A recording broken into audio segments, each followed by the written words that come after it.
Hello, and welcome to round 2 of the Parenting Roundabout podcast for the week of August 16th. I'm Terry Morrow, and I'm here with Catherine Haleko. Hello.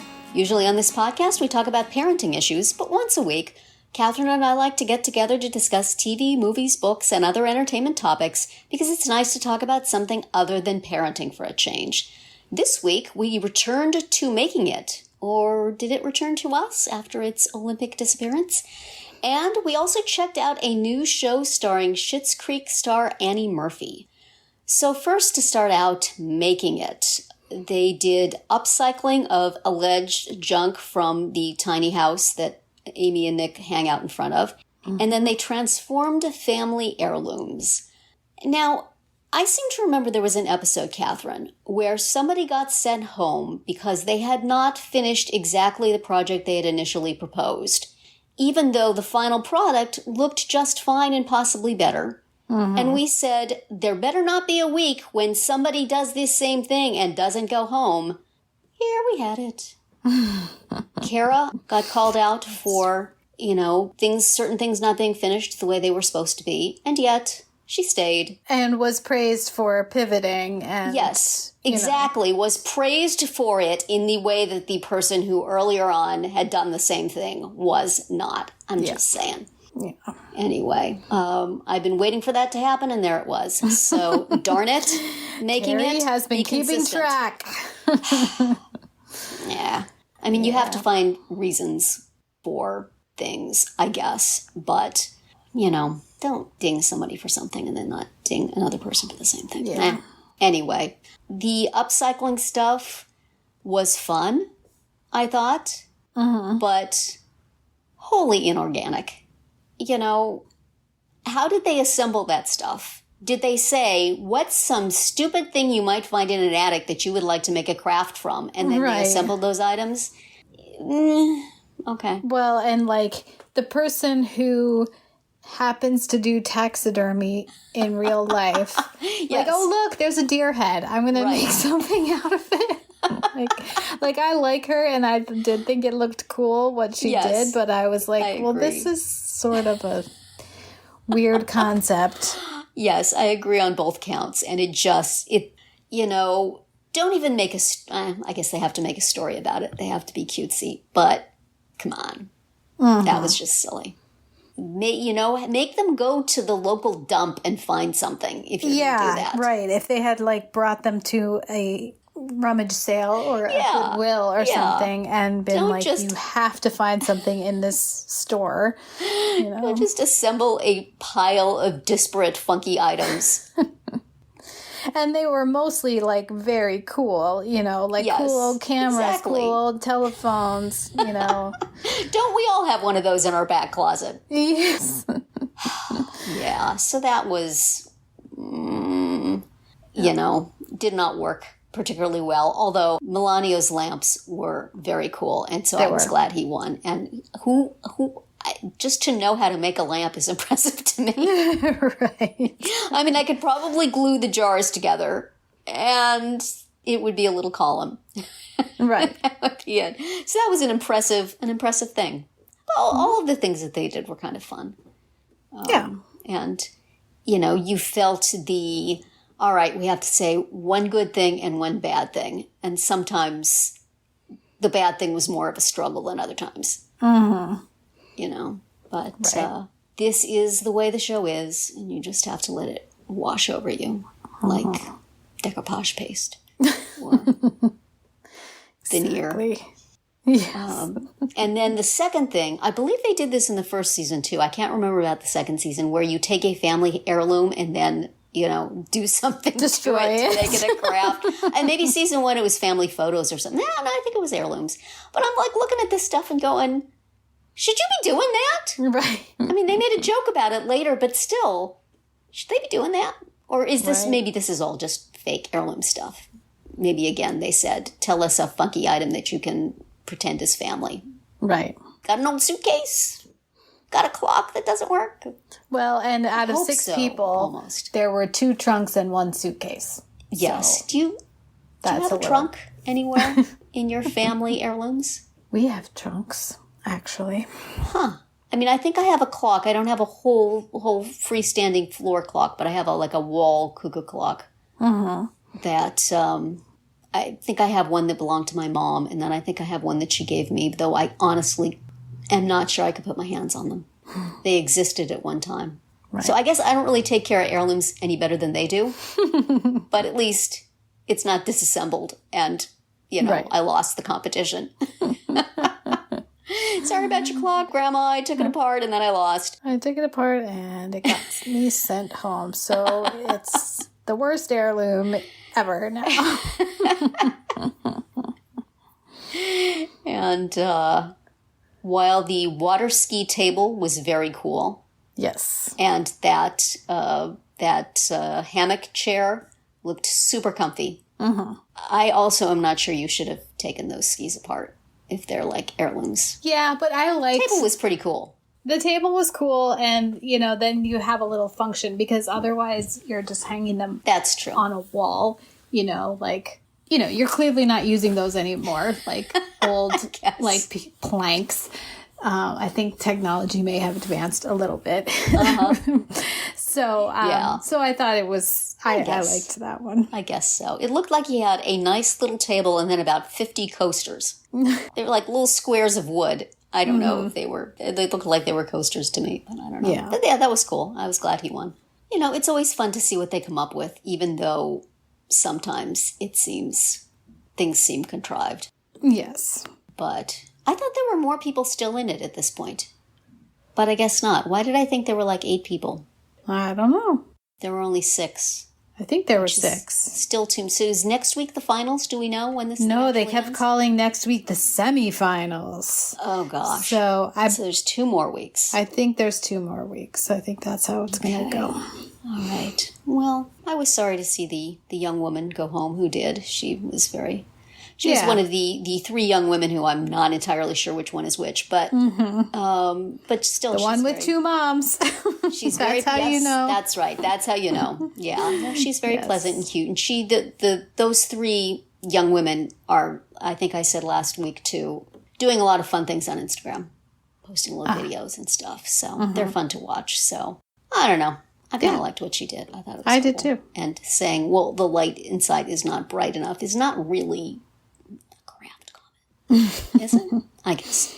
She should have talked to Melania. He knows all about lamps. That's right. He's your lamp guy. I do like the camaraderie between them, between all the makers. And it's when it gets down to smaller numbers, you can see it more. So that's kind of fun. Yeah, and they even made a point of Amy and Nick say it too. Yeah. So that is another week down. You have anything else you want to, any other comments you want to make about making it? I don't think so. It is interesting to note that the 2, quote, extra people who were added at the end of the the beginning of the second episode or the end of the first episode or whatever, they're still there. Yeah, I have noticed this. Several other people have gone. And I may cry foul if one of them wins because it seems weird. I would like to know what that was about. Yes. Maybe there was a COVID issue or something that made them have to come later. In which case, they should just say that. Just say it, yeah. Because otherwise, it seems like they didn't make the initial competition, but somebody pulled some strings to get them in. And so then now if they win, it's going to be, I see. I see how it is. But right, or they just decided, like, oh, you know what? I think we need 2 more people. Yeah, it was weird, and it was not explained well, and I wish they would. But afterwards, maybe it will all be explained.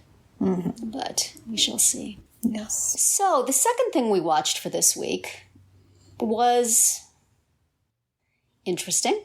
Mm-hmm. We watched a new series on AMC Plus. Who knew there was an AMC Plus? Not me, but there is, and it costs you $8.99 unless you get the 7-day free trial and remember to cancel it.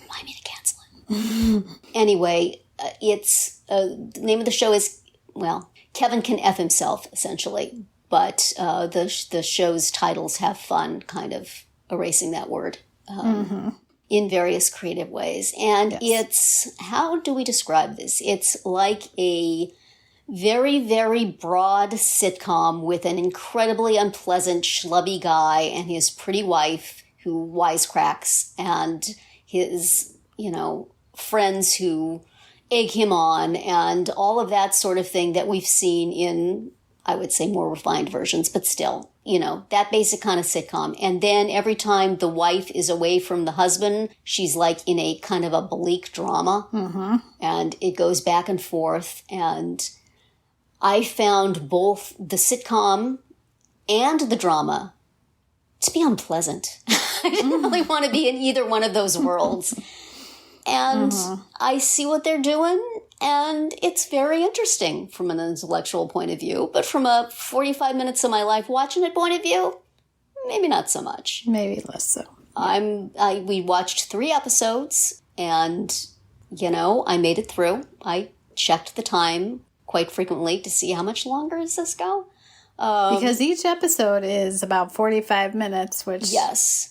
We weren't necessarily expecting. Yeah, we were kind of thinking it was a half an hour, I think. And I listened to I think we both listened to the Pop Culture Happy Hour podcast about it. And they also mentioned maybe it could have been half an hour.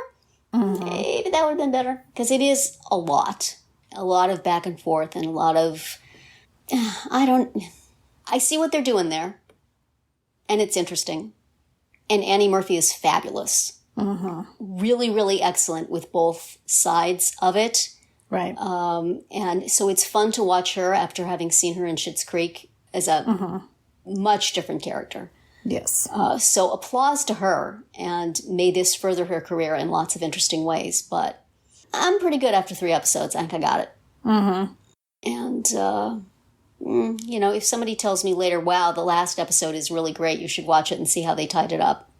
Maybe I will. Well, I will be that person because I'm curious enough to keep going. Okay. So I'll let you know if you need to get back in there. Yeah. Because I agree with you that especially the sitcom part is hard to watch. It's just it's really, really broad. I mean, not that there aren't sitcoms that have about that same shape and size, but it's just. The unpleasantness is amped up. It is. And so are the, Worcester accents. Yeah. Boy, applause to everybody for those accents. They worked on those, I think. They're significant. So, and then the other parts kind of reminded me of Ozark, which I have watched a little bit of, but not a lot. Yeah, I haven't watched any of that. Where you think it's one thing and it's really, really not. Mm-hmm. It's very, very different and it's very dark. So, I'm curious enough to keep going and see how they do this. In the Pop Culture Happy Hour episode, they talked about how maybe we don't need quite so much of the sitcom, and it's true that you've established it, and you don't really do you need to keep going back there to remind us how awful it is? But also that's part of what they're doing here. That's part of what's making this different from so many other things. Right. So I think that they feel like they have to keep doing that. I guess. So, but I think part of the problem for me also is just, as I think mentioned last week, there's 5 million different things on offer right now. And there's a long list of things I haven't seen yet. And so I feel like I can, sample things on the smorgasbord and then move on to the next dish. And if I find something I really enjoy, then I can be a completist on it.